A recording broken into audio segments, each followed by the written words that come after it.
The courthouse smelled of paper and sweat, a place where lies wore suits and called themselves truth. I was walking out, case file under my arm, when I saw him, her father, the man who once looked me in the eye and called me a low-educated fool. He hadn't changed. His posture was still arrogant, chin tilted like the world owed him its throat. And when his gaze landed on me, I saw it again. Contempt. "Still hanging around these halls?" he muttered, his voice low, poisonous. "I thought the system had no use for men like you." I didn't answer. I didn't need to. Silence unnerves men who thrive on their own words. But then it happened. Something shifted.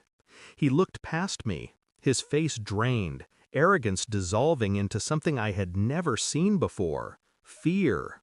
His lips trembled, his hand clutching his briefcase tighter. I turned slightly, following his eyes.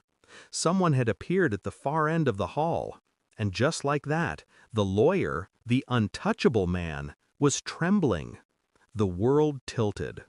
Questions I didn't want to ask began pounding in my skull. What had I missed? I replayed that moment all night. His expression, his fear. He had despised me, mocked me, dismissed me, but fear? Fear was new. When I asked my wife casually, she avoided my eyes. She said her father was under stress from work. But the lie sat between us, heavy, undeniable. Then the small things began to surface. Late-night calls she answered in whispers. Her phone face down on the table. A perfume I didn't recognize clinging faintly to her dress. I told myself it was nothing, that paranoia was corroding me. But then I remembered his words years ago, spoken with disdain. "She deserves better than you." Better? Someone with education, money, prestige. And suddenly, the puzzle shifted. What if the man he feared wasn't me? What if the fear had nothing to do with courtrooms at all? I started small, quiet. I checked phone bills, unknown numbers, repeating at odd hours. I tracked her movements under the guise of late work shifts. Her routes didn't match her excuses. The storm built inside me, silent and contained. On the surface, I was calm. I laughed at dinner. I kissed her cheek goodnight. But in my chest, the truth was forming claws. I sent in for a DNA test, not for myself, but for our son. A doubt I'd buried years ago clawed its way out the moment I saw her father tremble. The waiting was worse than bleeding. Each day stretched into a silent interrogation I couldn't escape. And when the envelope arrived, I didn't open it at once. I left it on the table, staring at it like it was alive. Because deep down, I already knew.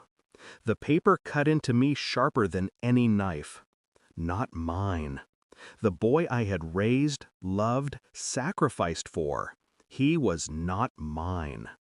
I sat there, still, the air too heavy to breathe. The silence around me rang like a scream. When I finally showed her, I didn't speak. I slid the paper across the table. Her face crumbled instantly. No denial, no protest, just silence. Then shaking hands. Her lips parted, whispering words she thought might save her. "I'm sorry. It was before. I thought—" But I didn't move. My calmness was the cruelty. Her father's shadow lingered over every word. I understood now. The man she had turned to wasn't some stranger. It was the same man who had called me unworthy. And now I had proof. The next day I went back to the courthouse. He saw me before I spoke, and in his eyes I saw recognition. He knew what I carried. I waited until he approached. Then, quietly, I handed him the envelope. His fingers shook as he opened it. His lips tightened. His face turned the color of ash. "You knew?" he whispered. I tilted my head, voice flat. "Now everyone will." The silence after those words was heavier than any verdict. Because I didn't need to shout. I didn't need to strike. I had dismantled the empire he'd built with a single piece of paper. His reputation, his name, his pride, rotting from the inside. And I turned, walking away, leaving him standing in the ruins of his own arrogance. At home, she tried to speak. Her words were broken glass, cutting even as they fell. I listened. I let her drown in her confessions.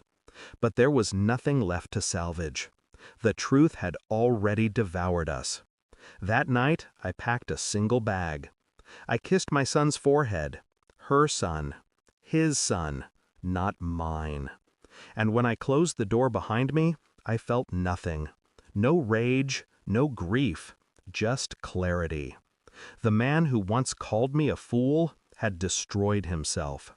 The woman who betrayed me would live with her silence.